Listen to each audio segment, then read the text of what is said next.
Shalom, shalom, shalom, shalom. First and foremost, giving infinite praises, glory, and honor to Yahweh Ba'ashem, Yahushua Ba'ashem, B'chakodash. Giving double honors to our apostles and elders of Great Millstone. Shalom and salutation to all you sincere occupants across the four winds, pushing this truth with sincerity of heart. I'm your fellow servant, Kasama God from the DC camp, coming at you through the spirit and power of Yahweh Ba'ashem, Yahushua Ba'ashem, B'chakodash, to feed the elect.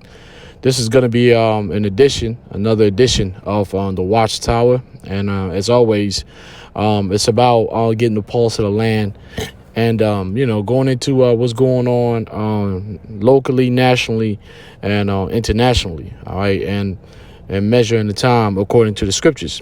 All right. Basically prophecy, which is to say before and to warn the nation of Israel, right, of the impending collapse and doom that's coming down the pipe. All right. And who's the nation of Israel? Well, the nation of Israel are the so-called Negroes, Hispanics, and Native Americans, and we live in a time now where it's like, the open secret, right? The open secret is basically being exposed mainstream to a very great extent. Still, there's still like a gag order that's been put out there by, the imposters, the posers are still trying to put a gag order out there, but the open secret was always going to come to the surface. You can't keep lies underwater.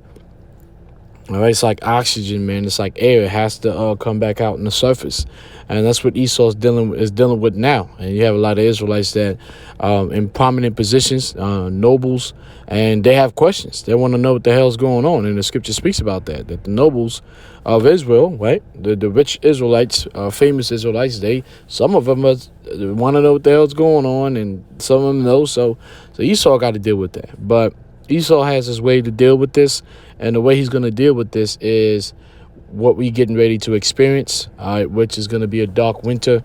And I believe that, and not only do I hope, but I also believe that this is the winter. All right, this should be the winter where we actually go into Operation Dark Winter, because you gotta understand where this is coming from. All right, that term Dark Winter, and I have the perfect image here that pretty much breaks down what we getting ready to face in the upcoming days at this point, according to the latest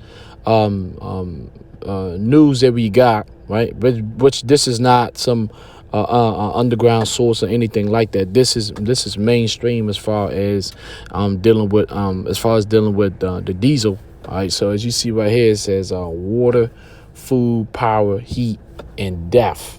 All right, so it's very critical. So I could just give me a second. So it's very critical that we know exactly, and then we'll prepare spiritually and mentally, somewhat physically, but most importantly spiritually and mentally for the things that we're getting ready to face. All right, and so without further ado, I'm gonna try to really keep it short and concise and to the point. And this is out of foxbusiness.com. It says, threat of diesel shortage looms as reserves dwindle. Okay, so it says, I'm not gonna play, I'm just gonna read it. It says the Biden administration says it is keeping a close watch on diesel inventories and working to boost supplies following news that reserves have been depleted and could run out in less than a month if not replenished, speaking fears of shortages and rising prices. It says the Energy Information Administration, EIA, reported this week that as of October 14th, the U.S. had only 25 days of reserve diesel supply, a low not seen since Slovakia, a low not seen since 2008. National Economic Council Director Brian Deese acknowledged to Bloomberg that the level is unacceptably low and all options are on the table to address the situation.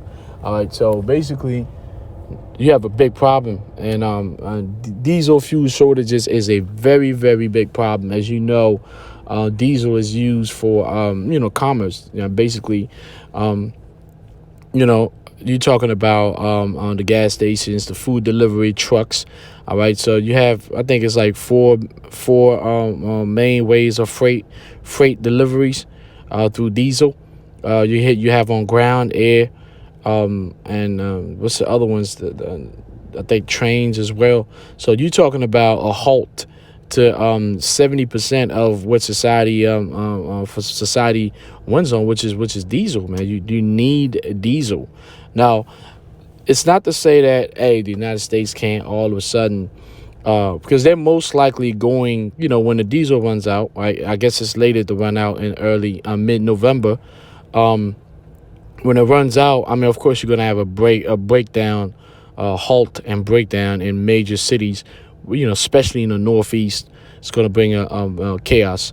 But even if the government decides to purchase diesel from other places, that's basically gonna up the prices on everything. That's when you're gonna have massive hyperinflation. All right, massive hyperinflation, because the price of diesel, if you have to go and buy diesel outside, you're gonna get bumped in the head big time. Especially if they know that it's the U.S. that's buying, they're definitely gonna get bumped in the head. So that's gonna jack up that's gonna jack up all the prices.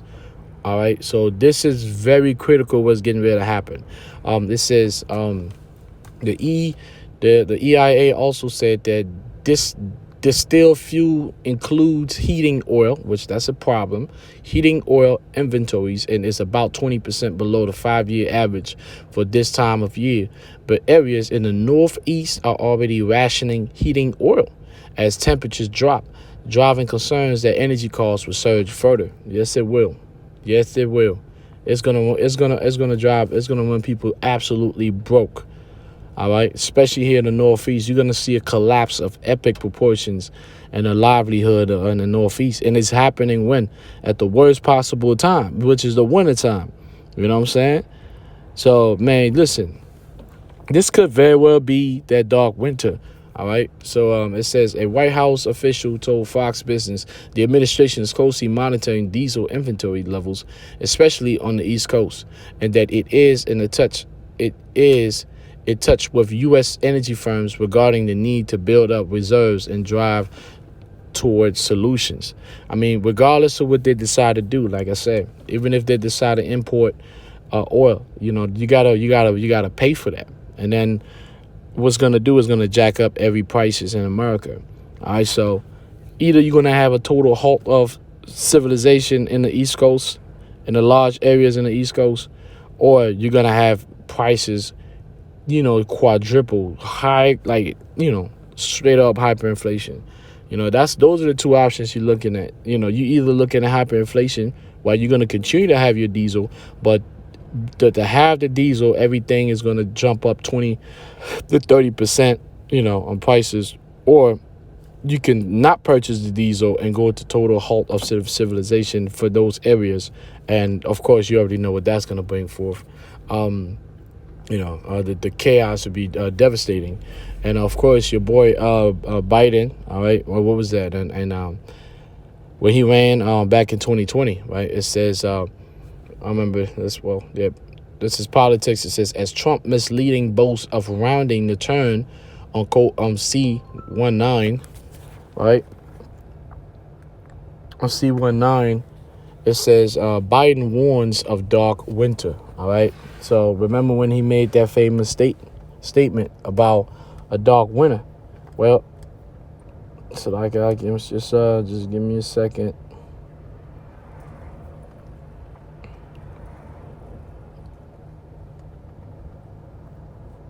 All right. So I'm back. So when Biden warned of a dark winter, you got to understand a lot of these words have symbolic meanings. They're deeper than what you think. All right. So let's go to Center for Health Security .org. OK, because and this is out of John Hopkins. This is out of John Hopkins. So it's not some made up stuff. You can go and look this up on their website. All right. Now you can go under dark winter. It says this training tabletop exercise is based on a fictional scenario. The inputs experts use for modeling the potential impact were fictional. It is a teaching and training resource for public health and government officials. Okay, but why would you have that title Dark Winter though? I mean, yes, it's just an exercise, but why would you have that title Dark Winter? But okay, but what is the exercise? It says on June 22nd to 23rd, 2001, that was way back in 2001, the Center of Strategic and International Studies, the Johns Hopkins Center for Civilian Biodefense Studies, the ANCER Institute for Homeland Security, and the Oklahoma City National Memorial Institute for the Prevention Terrorism hosted a senior level war game examining the national security, intergovernmental and information challenges of a biological attack on the American homeland. All right, so you have to understand that the term Dark Winter, it's a combination of lack of resources and also a possible so-called bioterrorism. All right.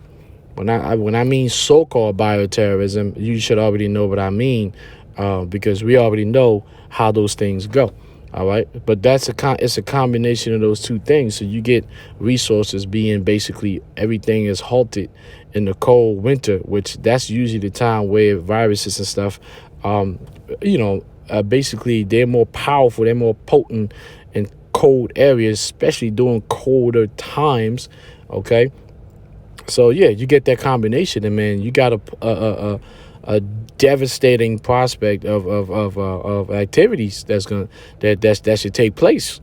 All right, a combination of no resources and a deadly virus. That would be crazy.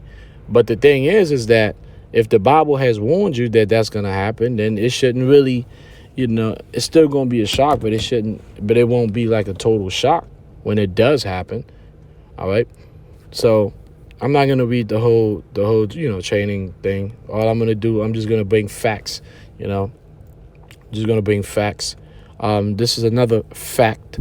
All right. You can go to govinfo.gov. All right. So this is a government article. All right. This is the Senate. This is a Senate hearing 107-431 from the U.S. Government Printing Office. All right.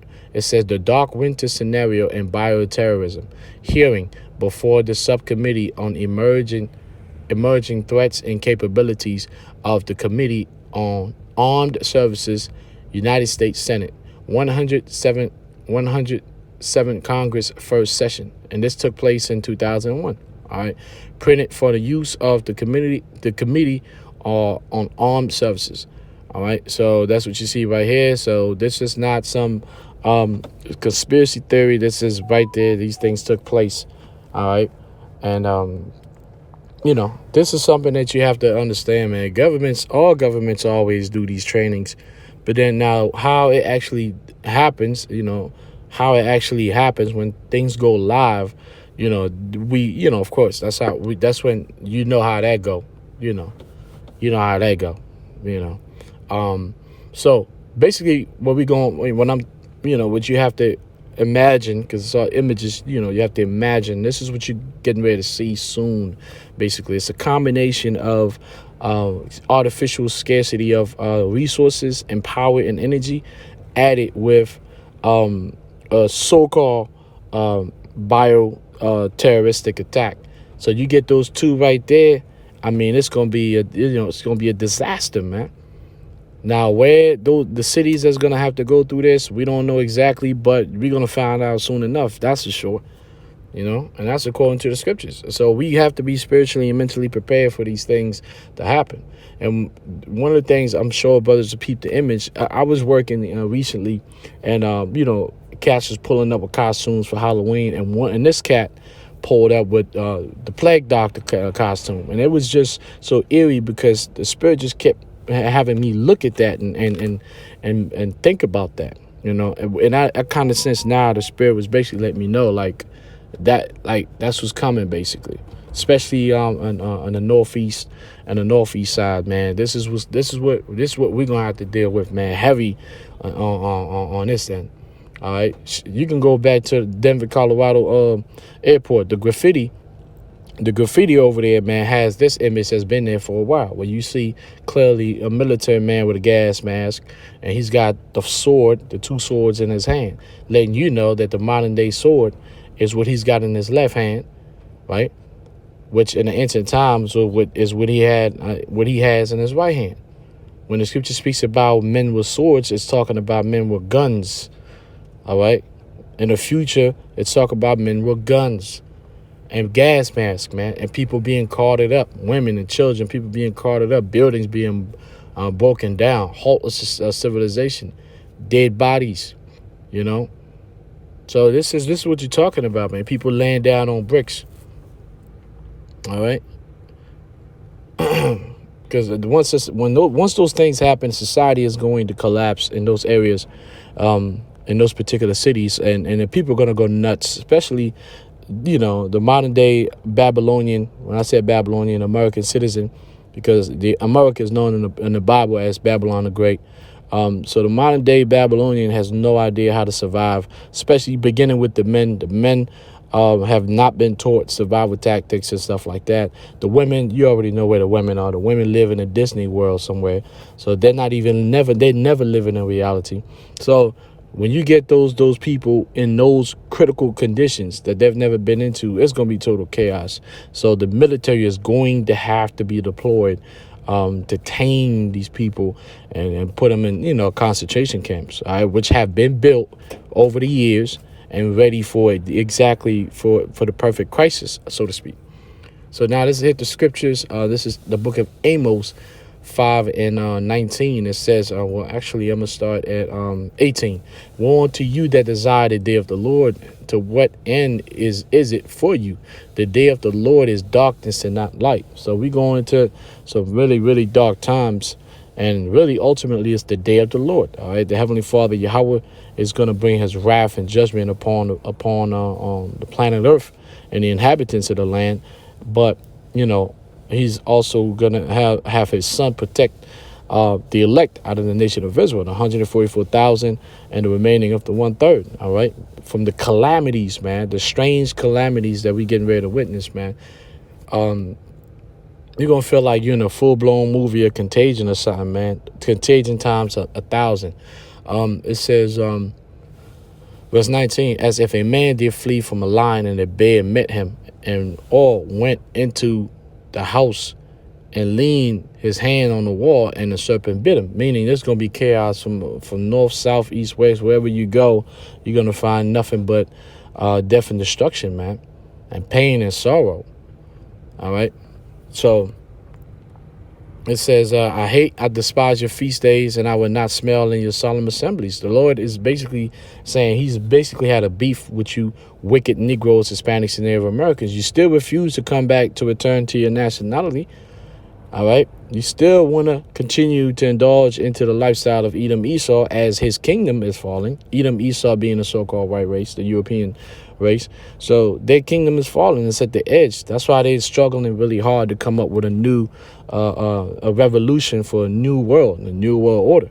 That's their dreams, but it's not going to happen. All right. The new world order is going to actually be a world order of the Israelites when this world collapses. All right. But you can't stop a dreamer from dreaming, right? So Esau got a dream. That's why he's making all these plans. It says, verse 22, though ye offer me burnt offerings and your meat offerings, I will not accept them, neither will I regard the peace offerings of your fat beast. It said, take thou away from me the noise of thy songs, for I will not hear the melody of thy vows.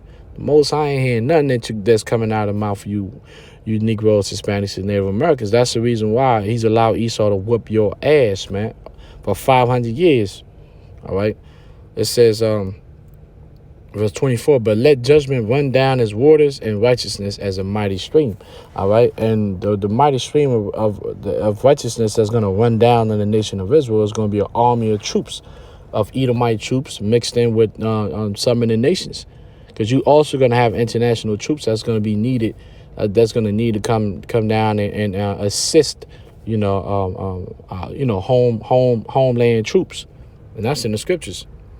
All right, let's get to the next precept. This is 1 Thessalonians chapter 5, verse 1.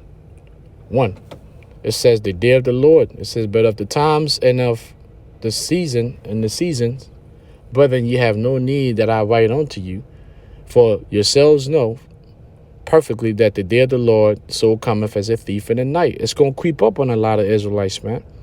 It's going to creep up on a lot of people, man. They're going to be like, this is the end of the world. Oh, this thing is going down. I'm not ready. Oh, well, you were given ample times. All right. It said, for when they shall say peace and safety, then sudden destruction cometh upon them as travail upon a woman with child, and they shall not escape. But ye, brethren, are not in darkness, that day should overtake you as a thief. All right.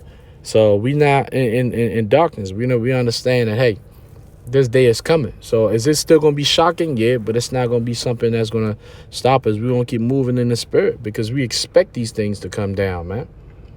We're not living in delusion, man. We're living in reality. The reality of Yahweh Shem Yahushua is that judgment is coming, and it's coming for the great whore, Babylon, the great whore, a.k.a. the United States of America. Ready or not, this is coming. This is happening. All right. This is the second book, or the extended book, right? The extended book, or the addition to Esther, chapter 11, and the Apocrypha, verse 8. All right. That's what you're looking at. And lo, a day of darkness and obscurity, tribulation. You don't have no power. It's gonna be dark. A day of darkness and obscurity, tribulation and anguish, affliction and great uproars upon the earth. And the whole righteous nation was troubled, fearing their own evils, and were ready to perish. Man, that's what's coming down, man. All right. Another precept. This is Tobit chapter 4, and I'm gonna start at 7. All right, because this is how us hopeful elect are gonna be protected. That's why we confident talking about these disastrous, calamitous events, and we keeping cool and calm about it. Tobit 4 and 7, it says, give alms of thy substance, and when thou give alms, let not thine eye be envious, neither turn thy face from any poor, and the face of the Most High shall not be turned away from thee. Right. So the Heavenly Father will always help you, if you do your job. And how you help the poor is through the Spirit, by feeding this word, wisdom, knowledge, of understanding. All right. It says, verse 10, because that alms doeth deliver from death. All right. Because actually, I'm gonna go in 9. It says, for thou layest up a good treasure for thyself against the day of necessity, because that alms doth deliver from death, and suffereth not to come into darkness. All right, so it's the alms, the good deeds. All right, it's the reasonable service that we were doing, beginning with our masters, our apostles. The dedication, determination that we have, the perseverance that we have. That's what's gonna pay off in the upcoming months. Okay. So verse 11, for alms is a good gift unto all that give it in the sight of the Most High. All right, so let me conclude with Proverbs chapter 3 and 25. It says, be not afraid of sudden fear, neither of the desolation of the wicked when it cometh. All right, so the destruction, the death and destruction that's coming, the dark winter that's coming, is really for the wicked souls. All right, the wicked of Israel, and then the nations. All right, the elect are going to be protected. All right. It's not for us to brainstorm on how exactly it's going to happen in details. We just have faith that it's going to happen. For the Lord shall be thy confidence, and shall keep thy foot from being taken. Okay. And that's the mindset that we have, man. So although, I'm bringing bad news, but if you're in the spirit, the bad news is also good news, man. We just got to be prepared. All right. As best you know what's coming, so you can prepare your psyche for it. All right. So that's basically what I had for the operation. Again, dark winter, which I believe this could very well be that winter. And, because it's looking bad out here, man. Either way, it's going to be bad out here. Barakatah Yahweh, Bashim El Shah, Bashim Hakodash. Double honors to our apostles and elders of Great Millstone. Shalom salutation to you, Sensei Akims across the four winds, Kasabagan from a DC camp. Shalom.